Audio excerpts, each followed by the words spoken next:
Hey Anonymai, welcome to a coin show video. This one won't take too long. I actually went to the coin show without Junior this time. I did get him a couple of small things, but he decided to go to Grandma and Grandpa's instead.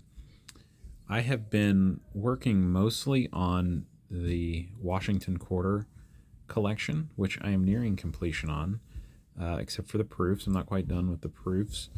And then I've also been working on the Roosevelt dimes, and that's my main focus here today. So just looking at some fillers, really. I'm buying fillers at this point.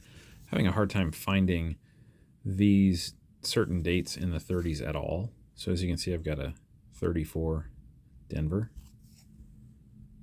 That's a filler. You know, it's in good condition. And then another one. Good. Probably good condition. We have a 37S. These 1930s with mint marks, they are tough. I'll tell you that. So overall, I mean, I'm glad that they're mostly problem-free, but they are worn slick. There's no doubt about it. Here's a 39S. It's got some spots on it. One spot, really. Otherwise, it's just in good condition.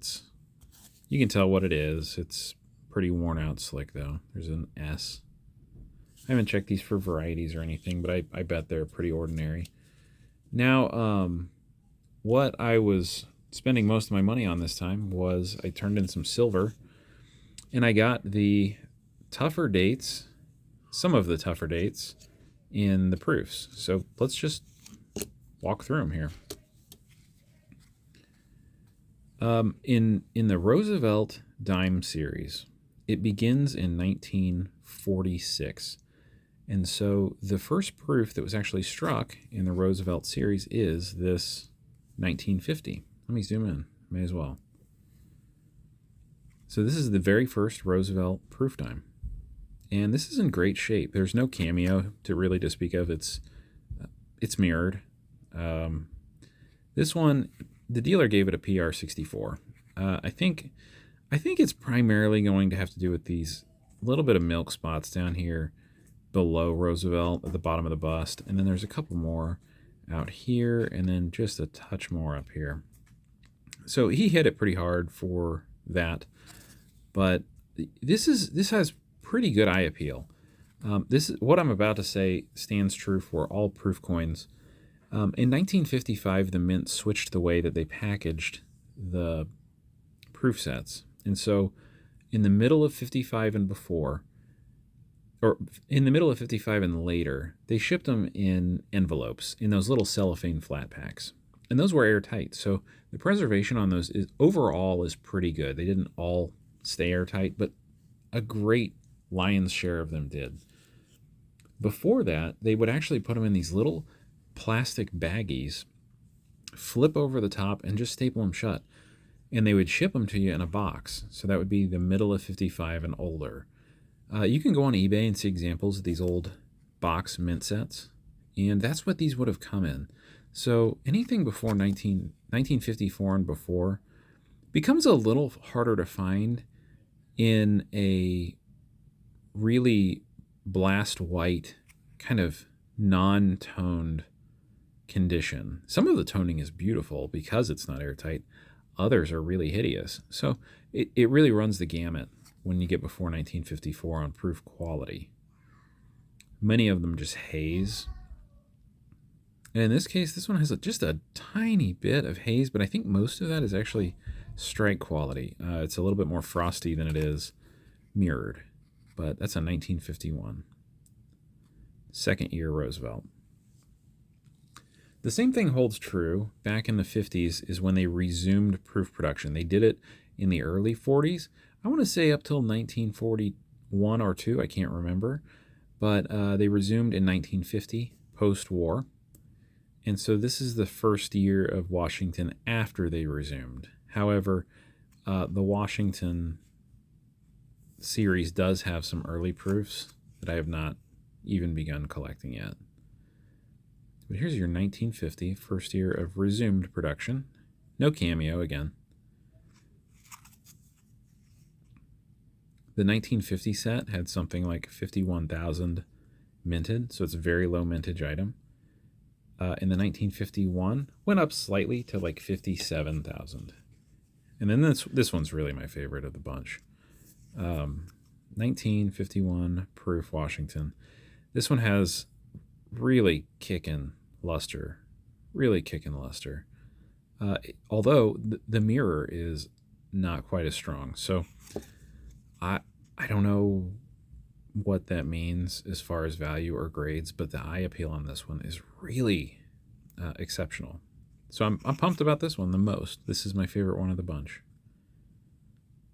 The dealer gave it the highest grade. He called it a 66. Everything else I just showed you was somewhere between a 64 and a 65.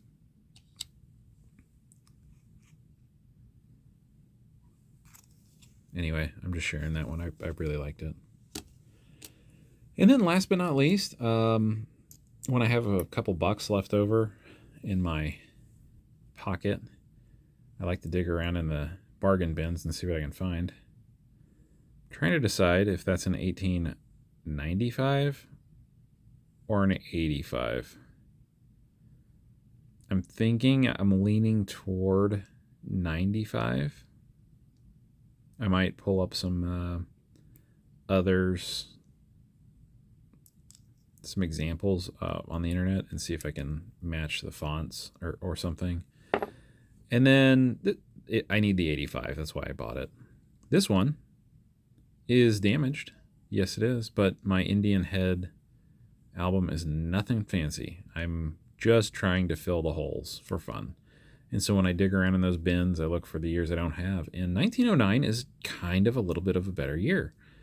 So I was excited when I saw this pop out. This is not a valuable, nice coin or anything, but it's harder to find for $1. And then, haven't told Bubba yet, but I call him Bubba. Junior. I call him Junior on the show. I call him Bubba in real life. But we've got paid $3 for some mixed circulated Wheaties. Let me zoom back out. Mixed circulated Wheaties. And we did pop this one open, and there was in fact a 10 and a 12. So there are some early years in here for him to dig through and fill up some albums. So I'm excited to let him dig through these and see what kind of treasures he can find. If he finds any key dates, he's just going to have to give them to me. Who am I kidding? I bought them. Sorry, I'm tickling myself. That's it, guys. It was a really fun show.